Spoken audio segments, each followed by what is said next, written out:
যাকাত হচ্ছে পবিত্র করে দেওয়া। নামাজের পর ইসলামের সবচাইতে গুরুত্বপূর্ণ ব্যাপার হলো নামাজ। নামাজের পরই গুরুত্বপূর্ণ ব্যাপার হচ্ছে যাকাত। আর ইবাদতের বেলায় সাধারণত নামাজের পরে আমরা রোজা বলি, নামাজ রোজা, কিন্তু আসল কথা হচ্ছে নামাজের পরই যাকাত। কোরআনে কারিমে এভাবেই বলা হয়েছে। নামাজ এবং যাকাত এই দুটি জিনিস হচ্ছে ইসলামের প্রধান স্তম্ভ। ইসলামী রাষ্ট্র যদি হয়, যদি দেশটা ইসলামী রাষ্ট্র হয়ে যায়, তাহলে মুমিনেরা যদি ক্ষমতায় আসে তাহলে কি কাজ করবে? আল্লাহ রাব্বুল আলামিন কোরআনে কারীমের মধ্যে বলেছেন, আল্লাযীনা ইম্মাক্কান্নাহুম ফিল আরদি আকামুস সালাত ওয়া আতাউজ যাকাত। আমার মুমিন বান্দারা যদি ক্ষমতায় আসে, মুমিনরা যদি ক্ষমতা পায়, তাহলে চারখানা কাজ করবে। কয়খান কাজ? জোরে চিল্লায় কোন কয়খান? প্রথম কাজ, ক্ষমতায় এসেই নামাজ প্রতিষ্ঠা করবে। প্রথম কাজ কি? নামাজ প্রতিষ্ঠা করবে। সে নামাজের কথা বলবো কালকে। 2 নম্বরের কাজ হলো যাকাত আদায় করবে। 2 নম্বরের কাজ কি? যাকাত আদায় করবে। যাকাত বোর্ড গঠন করবে না, যাকাত আদায় করবে। যে সরকার নামাজ প্রতিষ্ঠা করে না, সে সরকারের যাকাত বোর্ড করে যাকাত আদায় করার অধিকার থাকার কথা নয়। সুবিধাবাদ জিন্দাবাদ দিলে তো চলবে না। যাকাতের টাকা নিয়ে করেন কল্যাণমূলক কাজ, কিন্তু আল্লাহর হুকুম তো সেরকম না। আল্লাহর প্রথম হুকুম হলো নামাজ প্রতিষ্ঠা করতে হবে, তারপরে যাকাত আদায় করতে হবে। কোরআন শরীফ খোলার সাথে সাথে যে জিনিসটা নজরে পড়ে সেটা কি? কোরআনে কারীম খোলার সঙ্গে সঙ্গে যে জিনিসটি নজর পড়ে তা হলো আলিফ লাম মিম যালিকাল কিতাবু লা রাইবা ফীহি হুদাল লিল মুত্তাকিন আল্লাযীনা ইউমিনুনা বিল গায়বি ওয়া ইউকিমুনাস সালাতা ওয়া মিম্মা রাযাকনাহুম ইউনফিকুন। এই কিতাবের মধ্যে কোনো সন্দেহ নাই, মুত্তাকিনদের জন্য কিতাব হেদায়েত, হেদায়েতের জন্য এসেছে। আর মুত্তাকি হচ্ছে তারা যারা নাকি গায়েবের প্রতি ঈমান আনে, অদৃশ্যকে বিশ্বাস করে, নামাজকে প্রতিষ্ঠা করে, আর আমি যে রিজিক দিয়েছি তার দ্বারা আমার রাস্তায় খরচ করে। ইসলাম নামাজের পরই যাকাতের জায়গাটা দিয়েছে। যেখানেই আছে আকিমুস সালাত, সেখানেই আছে ওয়াতুজ যাকাত। দেখছেন কি ধরনের একটা মিল? যেখানেই নামাজ প্রতিষ্ঠা করো সেখানে যাকাত আদায় করো। তার মানে হলো নামাজ সঠিকভাবে প্রতিষ্ঠা হতেই পারে না যাকাত ভিত্তিক অর্থ ব্যবস্থা পরিচালিত হওয়া ছাড়া। কারণ একটি গরিব মানুষ, পেটে খাবার নাই, সে নামাজ পড়তে যখন দাঁড়িয়েছে তার নিজের পেটে খাবার নাই, তার বাচ্চা অসুখে তড়পাচ্ছে, তার ছেলের পরীক্ষার ফি নাই, ফি দেওয়ার মতো পয়সা নাই, তার স্ত্রীর পরনে কাপড় নাই, নামাজ পড়তে দাঁড়িয়েছে। স্বাভাবিকভাবেই নিজের ক্ষুধার যন্ত্রণা, বিবি বাল বাচ্চার কষ্টের কথা, এগুলি তার মনের মধ্যে তোলপাড় করে উঠবে। এ কথা আল্লাহর চাইতে আর কে ভালো বুঝবে? সেই জন্য আল্লাহ পাক বলেছেন, আকিমুস সালাত ওয়া আতুজ যাকাত, নামাজ প্রতিষ্ঠা করো, যাকাত আদায় করো। নামাজ আর যাকাতকে পাশাপাশি রাখা হয়েছে। আর এই নামাজ আর যাকাত দুনিয়ার সমস্ত নবীদের উপর আল্লাহ ফরজ করেছিলেন। কোন সুবহানাল্লাহ। এ শুধু আপনার আমার নবীর উপরে না, দুনিয়ার সব নবীদের উপরে নামাজ আর যাকাত কি ছিল? ফরজ।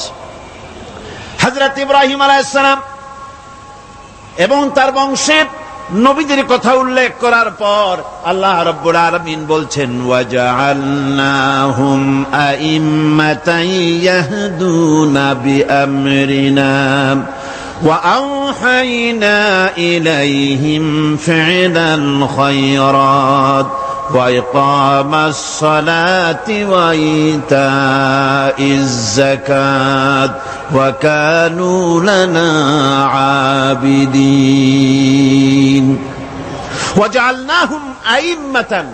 আমি সমস্ত নবীদেরকে নেতা বানাইছি। সমস্ত নবীরা কি? আর এক শ্রেণীর, কি বলবো আমি, আমার কাছে ভাষা আসতেছে না, এক শ্রেণীর ভদ্রলোক বলি,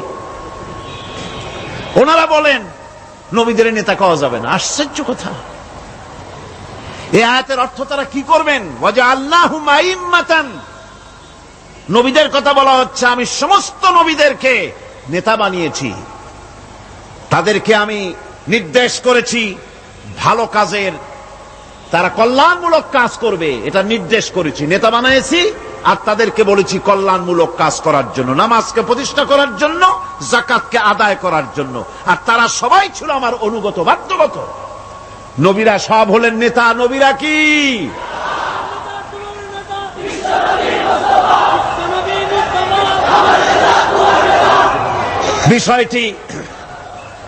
বিষয়টি ওনারা বুঝতে চান না, বিষয়টি ওনারা বুঝতে চান না, তাই নবীকে ওনারা নেতা বলতে চান না। বাংলায় আপত্তি করেন, সাইয়েদেনা বলতে আপত্তি করেন না। সাইয়েদেনা মানেই তো আমাদের নেতা। দরুদ শরীফ পড়লি তো আল্লাহুম্মা সাল্লি আলা সাইয়েদেনা বলি, মানেই হলো আমাদের নেতা। ইংরেজি বললে অসুবিধা নাই, উর্দুতে বললে অসুবিধা নাই, আরবিতে বললে অসুবিধা নাই, বাংলায় নেতা বললেই অসুবিধা। কেন হইল? কারা জানি স্লোগান দেয় অমুক অমুক আমার নেতা, তোমার নেতা অমুক তমুক, সেই জন্য হুজুর সাল্লাল্লাহু আলাইহি ওয়াসাল্লাম নেতা কওয়া যাবে না। একটা কথা হইল। রাসূল করিম সাল্লাল্লাহু আলাইহি ওয়াসাল্লাম নবীরাই যদি নেতা না হন, তাহলে নবীরা কি অনুসারী? নাউযুবিল্লাহি মিন যালিক। রাসূলকে বলা হয় ইমামুল মুরসালিন। আমাদের হুজুরকে কি বলা হয়? আমাদের রাসূলকে কি বলা হয়? ইমামুল মুরসালিন। মানে কি? সমস্ত নবীদের নিয়ে উনি নামাজের, সমস্ত নবীর একটা মসজিদে নামাজ পড়তেন, উনি সেখানে ইমামতি করতেন নাকি? না, সমস্ত নবীদের তিনি ইমাম, নেতা। সুবহানাল্লাহ। সুতরাং এটা এক ধরনের মূর্খতা। আল্লাহ পাক বলছেন আমি সমস্ত নবীদেরকে নেতা হিসাবে পৃথিবীতে প্রেরণ করেছি, তারা হচ্ছেন নেতা। তাদেরকে আমি হেদায়েত দিয়েছি, আমি হুকুম করেছি ওহীর মাধ্যমে জনকল্যাণমূলক কাজ তোমরা করো, নামাজ প্রতিষ্ঠা করো, কল্যাণমূলক কাজ করো, ফেলাল খায়রাত, কল্যাণমূলক কাজ করো, আর নামাজ প্রতিষ্ঠা করো, যাকাতকে আদায় করো। আর তারা সবাই ছিল আমার বাধ্যগত।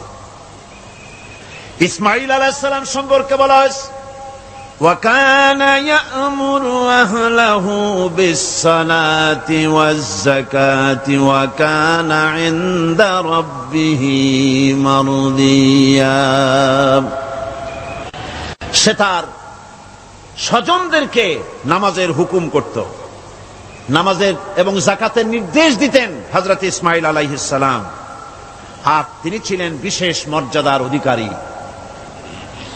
মূসা আলাইহিস সালাম এবং তার কওমকে আল্লাহ পাক এই অর্ডার দিয়েছিলেন। মূসা আলাইহিস সালাম বলেছিলেন, হে আল্লাহ, আমার কওমকে যেন তুমি গজব দিও না, তাদেরকে তুমি শাস্তি দিও না। আল্লাহ পাক হযরত মূসা আলাইহিস সালামের এই প্রার্থনার জবাবে আল্লাহ পাক বললেন, আযাবি উসিবু বিহি মান আশাউ ওয়া রাহমাতি ওয়াসিআত কুল্লা শাই। আমি যাকে চাইবো আমার আযাবে নিক্ষেপ করব, তবে সকল জিনিসের উপর আমার রহমত পরিবেষ্টিত আছে। তবে হ্যাঁ, ফাসাকতুবুহা লিল্লাযীনা ইয়াত্তাকুনা ওয়া ইউতুনাজ যাকাতা ওয়াল্লাযীনা হুম বিআয়াতিনা ইউমিনুন। আমি এই রহমত কেবলমাত্র তাদের জন্য লিখে রাখবো যারা নাকি নামাজ প্রতিষ্ঠা করবে আর যারা যাকাত আদায় করবে, আমি তাদেরকে আমার গজব থেকে বাঁচাইয়া দেব। যাকাত যারা আদায় করবে আমি তাদেরকে আমার শাস্তি থেকে, গজব থেকে রক্ষা করব। রাসূল করিম সাল্লাল্লাহু আলাইহি ওয়াসাল্লামের পূর্বে শেষ নবী হচ্ছেন হযরত ঈসা আলাইহিস সালাম। তাকেও আল্লাহ পাক এই অর্ডারই করেছেন। কোরআনে কারিমে বলা হচ্ছে, ওয়াজআলানি মুবারাকান আইনামা কুনতু ওয়া আওসানি বিসসালাতি ওয়াজ যাকাতি মা দুমতু হাইয়া। আমি যেখানেই থাকি না কেন আমাকে অর্ডার করা হয়েছে যতদিন বেঁচে থাকবো আমি ততদিন যেন আমি নামাজ আদায় করি আর যাকাত দেই। ঈসা আলাইহিস সালাম বলছেন আল্লাহ পাক আমার উপরে এই নির্দেশ করেছেন, আমি যেখানেই থাকি আর যতদিন বাঁচি আমাকে নামাজ আর যাকাত এই দুটি জিনিস সম্পর্কে আল্লাহ পাক আমাকে আদেশ করেছেন। এখন যাকাত দিতে হবে, গুরুত্বপূর্ণ ব্যাপার। মানুষেরা অবহেলায় যাকাত থেকে নিজেকে বঞ্চিত রেখেছে, মাহরুম রেখেছে এত বড় একটি নিয়ামত থেকে, সমাজকে মাহরুম করছে, যাকাত দিচ্ছেন। কোরআনে কারীমের 3টি আয়াতে যাকাতের কথা এভাবে বলা হয়েছে, ইয়া আইয়ুহাল্লাযীনা আমানু আনফিকু মিন তাইয়্যিবাতি মা কাসাবতুম ওয়া মিম্মা আখরাজনা লাকুম মিনাল আরদ। হে ইমানদার লোকেরা, তোমরা যেসব পবিত্র অর্থ সম্পদ উপার্জন করো সেগুলি, এবং আমি জমিন থেকে তোমাদের যে ফসল দান করি, ফসল উৎপাদন করে দেই, তার থেকে তোমরা আল্লাহর পথে খরচ করো। এগুলো 1 নম্বর আয়াত। 2 নম্বর, প্রথম আয়াত বলা হয়েছে সূরা বাকারায়, আর সূরা আনআমে বলা হচ্ছে কুলু মিন সামারিহি ইযা আসমারা ওয়া আতু হাক্কাহু ইয়াওমা হাসাদিহি। তার উৎপাদিত ফল ফসল তোমরা খাও, আর ফসলের একটি অংশ ফসল কাটার দিনেই আল্লাহর হকটা, আল্লাহর অধিকারটা আদায় করে দাও। যেদিন তোমরা ফসল কাটবে সেদিনই এই অধিকারটা আদায় করে দাও। এই যে একটা ফরজ, এই ফরজটা মুসলমানেরা বেমালুম ভুলে গিয়েছে। ফসলের যাকাত তারা দেয় না। ফসলের যাকাতকে বলা হয় ওশর। কি বলা হয়? ওশর। এই ওশর এখন যদি আপনি গ্রামে গিয়া কোন শিক্ষিত লোককেও যদি জিজ্ঞেস করেন, ভাই ওশর কি চেনো? সে বলবে, ভাই ওশর এটা কি জাতীয় প্রাণী, সারপোকা না তেলাপোকা না আরশোলা, আমি তো এই নামটাম তেমন শুনি টুনি নেই, বুঝবি না ওশরটা কি জিনিস। অথচ নামাজ রোজার মতোই ফরজ ওশর আদায় করা। কবে আদায় করবেন? যেদিন আপনি ফসল কাটবেন সেই দিনই ওশর আদায় করে দিবেন। পরিমাণটা কি হবে? পরিমাণ হবে আকাশের বৃষ্টির পানি দিয়ে, আকাশের বৃষ্টির পানি দিয়া যদি ফসল হয় তাহলে দিবেন 10 ভাগের 1 ভাগ। 10 মণ যদি ধান হয়, গম হয়, ডাল হয়, 1 মণ আল্লাহর অধিকার আদায় করে দিবেন। অধিকারটা কার? আল্লাহ কি করবে দিয়া? আল্লাহর অধিকার মানে গরিবের অধিকার, গরিবের হক। এই অধিকারটা আদায় করে দাও। 10 মণ হলে কয় মণ? কি হলে? যদি আকাশের বৃষ্টির পানিতে হয়। আর যদি আপনার সেচের মাধ্যমে হয়, সেচ পরিকল্পনার মাধ্যমে পয়সা খরচ করে পেট্রোল ডিজেল লাগায়া ইঞ্জিন চালাইয়া পানি উঠাইয়া কষ্ট করে ফসল ফলাইছেন, তাহলে আল্লাহ পাক বলছেন 10 মণে 1 মণ দেওয়া লাগবে না, তোমার খরচ হইছে বেশি। বান্দারে, তোমার উপরে আল্লাহ পাক জুলুম করবেন না, এবার 20 মণ হলে তার থেকে 1 মণ দিও। সুবহানাল্লাহ। ওয়ামাল্লাহু বিযাল্লামিল লিল আবিদ। আল্লাহ রাব্বুল আলামিন তার বান্দার উপরে জুলুম করেন না। সুবহানাল্লাহ। কোন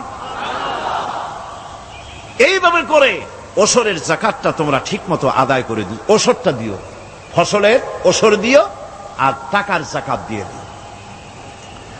যারা এটা দিবে না তাদের সম্পর্কে আল্লাহ পাক সূরা তওবার ভিতরে বলেছেন, ওয়াল্লাযীনা ইয়াকনিজুনা আয-যাহাবা ওয়াল ফিদ্দাতা ওয়া লা ইউনফিকুনাহা ফি সাবিলিল্লাহি ফাবাশশিরহুম বিআযাবিন আলীম।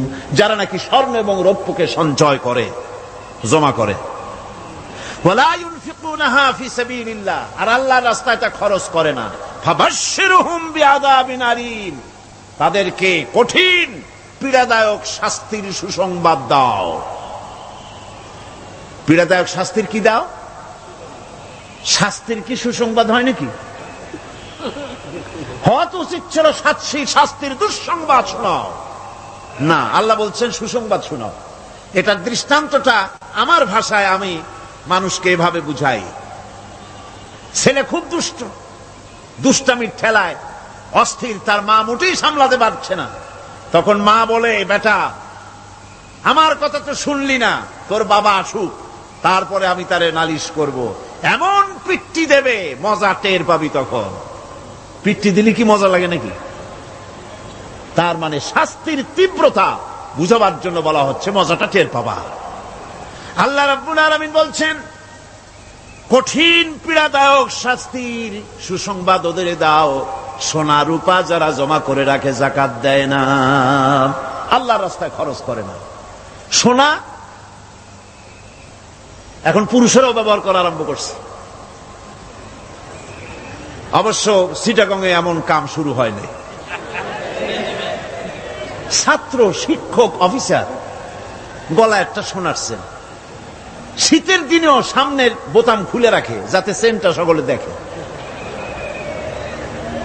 মিয়া সাহেব, এটা সোনার চেন না, জাহান্নামের আগুনের শিকল পড়েছ। পুরুষের জন্য এক রত্তি সোনাও হারাম। তোমার শরীরের সৌন্দর্য বাড়াবার জন্য স্বর্ণ ব্যবহার করতে পারবে না। স্বর্ণ রৌপ্য জমা করল আর আল্লাহর রাস্তায় খরচ করল না। রব্বুল আলামিন বলেন, ইয়াউমা ইউহমা আলাইহা ফি নারি জাহান্নামা ফাতুকওয়া বিহা জিবাহুহুম ওয়া জুনুবুহুম ওয়া যুহুরুহুম। একদিন আসবে এমন যেদিন এই সঞ্চিত ধনরাশি, সোনা দানাগুলি জাহান্নামের আগুন দিয়ে জ্বালানো হবে। আর জাহান্নামের আগুন দিয়ে জ্বালায়া এইগুলি দিয়ে তার পিঠের উপরে আর পাঁজরে সিল মারা হবে জাহান্নামের আগুন দিয়া। বলা হবে, হাদা মা কানাজতুম লিআনফুসিকুম ফাযুকু মা কুনতুম তাকনিজুন। মজা চাখো, স্বাদ গ্রহণ করো, এ হলো তোমার সেই সঞ্চিত সম্পদ, সঞ্চিত ধনরাশি যা তুমি জমা করেছো আর আল্লাহর রাস্তায় খরচ করনি। এখন এর শাস্তি গ্রহণ করো। সুতরাং সঞ্চয় করা, মাল জমা করা এক শ্রেণীর লোক আছে। আল্লাহ পাক বলছেন, আল্লাযী জামা মালান ওয়া আদ্দাদা, মাল জমা করে আর মোছে তেল মাখে। টেলিফোন করে, হ্যালো সোনালী ব্যাংকের ম্যানেজার সাহেব নাকি? বলে, হ্যাঁ, দেখুন তো আমার ব্যালেন্সটা কত। উনি বললেন, বল্টু সাহেব আপনার ব্যালেন্স হচ্ছে 50,77,372 টাকা 79 পয়সা। তখন মোজ ঘষে, আতর লাগায়, তেল মাখে আর মনে মনে আনন্দ হয়, আরো কিছু জমা করতে পারলেই তো কঠিন কোটায় পৌঁছে যাব। আল্লাযী জামা মালান ওয়া আদ্দাদা, মাল জমা করে আর গুনতে থাকে, আল্লাহর রাস্তায় খরচ করে না। আল্লাহ রাব্বুল আলামিন বলছেন, খুয মিন আমওয়ালিহিম সাদাকাতান তুতাহহিরুহুম ওয়া তুযাক্কিহিম বিহা, তাদের অর্থ সম্পদ থেকে যাকাত উসুল করে তাদেরকে পবিত্র করে দাও। যাকাত আদায় করার মানেই হলো তার সম্পদগুলি পাক হয়ে গেল। কোন আলহামদুলিল্লাহ, সম্পদ পাক হয়ে গেল, পবিত্র হয়ে গেল।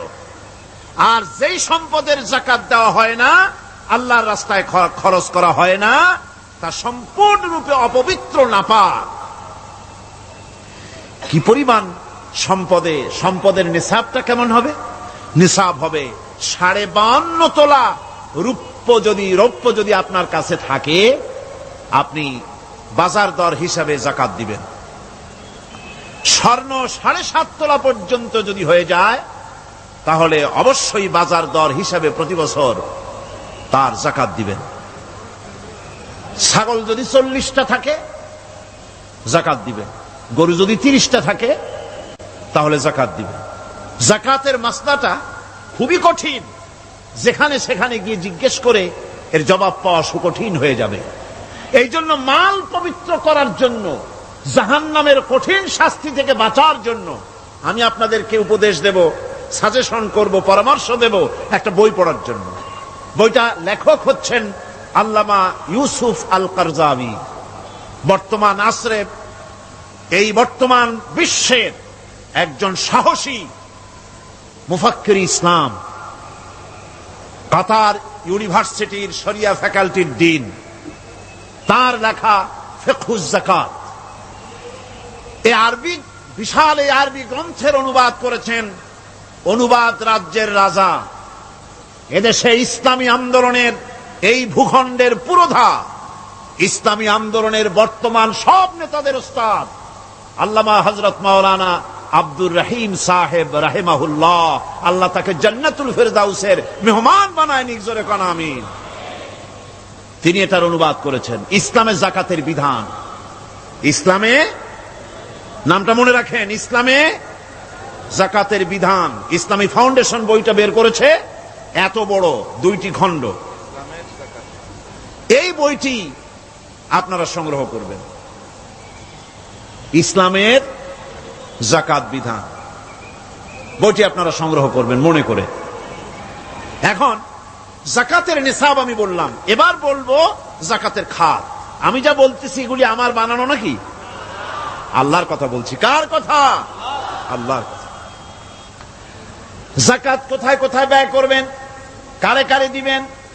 আল্লাহ রাব্বুল আলামিন বলেন, ইন্নামাস সাদাকাতু লিল ফুকারাই ওয়াল মাসাকিন ওয়াল আমিলিনা আলাইহা ওয়াল মুআল্লাফাতি কুলুবুহুম ওয়া ফির রিকাব والغارمين وفي سبيل الله وابن السبيل فريضة من الله والله عليم حكيم। সূরা তাওবার মধ্যে আল্লাহ পাক যাকাত কোথায় কোথায় দিবেন খাতগুলি আল্লাহ বলে দিচ্ছেন। কোন আলহামদুলিল্লাহ। যেখানে সেখানে যাকাত দেওয়া যাবে না। যাকাতের জন্য খাত হচ্ছে 8টা।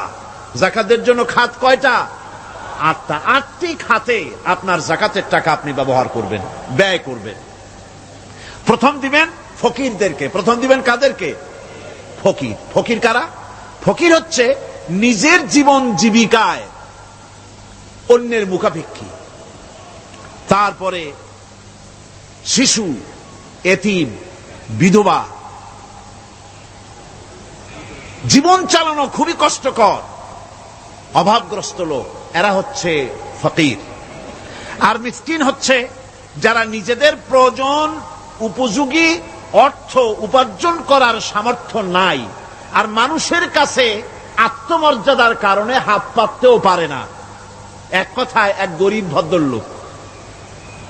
আল্লাহ কোরআন শরীফ বলেছেন যে এদের চেহারা দেখে বুঝো জ্বর পেটে খাবার নাই, অথবা সে অসুবিধায় আছে, চেহারা দেখে বুঝে তাকে সাহায্য করো। সে এমন শরীফ মানুষ আছে না আমাদের সমাজে, লোক এরকম আছে না? আছে কিনা? ঘরের মধ্যে 3 দিনও রান্না হয় নাই, কিন্তু দাড়ি টাড়ি সুন্দর করে আশ্রয়া জামাটা পরিপাটি করে গায়ে দিয়ে বেরোচ্ছে, কারোর কাছে হাত পাতে না, তার সরাপাতে তার ভদ্রতায় বাঁধে। ওনার সরাপথে বেঁধেছে, উনি চাবেন না কারো কাছে, কিন্তু উনাকে যিনি সৃষ্টি করেছেন সে আল্লাহ রাব্বুল আলামিন শুনায় দিচ্ছেন, বান্দারা আমার ওই গরিব ভদ্রলোককে খাবার দাও। ওরা হচ্ছে মিসকিন। এরপরে আমিলিন, 3 নম্বরে আমিলিন, অর্থাৎ যারা যাকাত সরকারিভাবে যাকাত যারা আদায় করে, সেই আদায়কারীদেরকে এই যাকাতের টাকা দিয়ে তাদের সম্মানী দিতে বলা হয়েছে। ইসলামী গভর্নমেন্ট আসলে যাকাত তো আর আপনার খুশি মতো থাকবে না, যাকাত দিতে আপনি বাধ্য হবেন। যাকাত দিতে আপনি বাধ্য হবেন। যাকাত আদায় করবে গভর্নমেন্ট। কে আদায় করবে? গভর্নমেন্ট আদায় করবে, আর গভর্নমেন্ট ডিস্ট্রিবিউট করবে।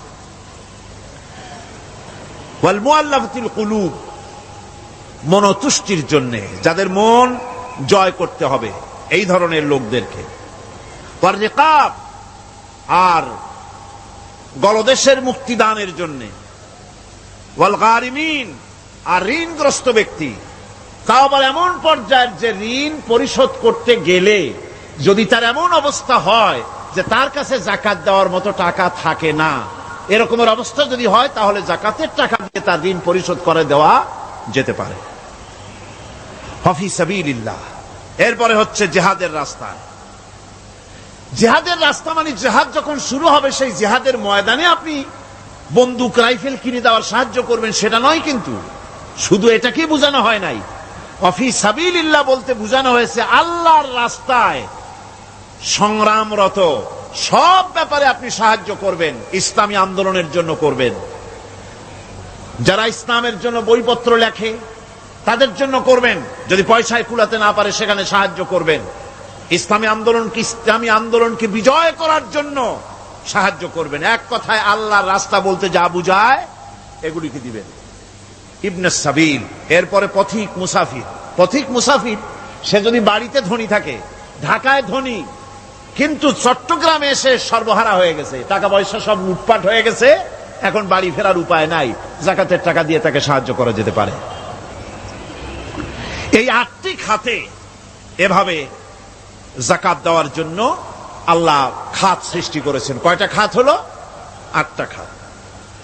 ইসলাম যাকাত ভিত্তিক অর্থ ব্যবস্থা কায়েম করে, আর অনৈসলামিক সরকার সুদ ভিত্তিক অর্থ ব্যবস্থা কায়েম করে। যাকাত আর সুদের মধ্যে পার্থক্য কি? যাকাত হচ্ছে, এক কথায় বুঝাই, ব্যাখ্যা দেব না, এক কথায় বুঝাবো। যাকাত হচ্ছে ধনীদের কাছ থেকে নেও, গরিবদেরকে দাও। আবার শুনুন, যাকাত হচ্ছে ধনীদের কাছ থেকে নাও, গরিবদেরকে দাও।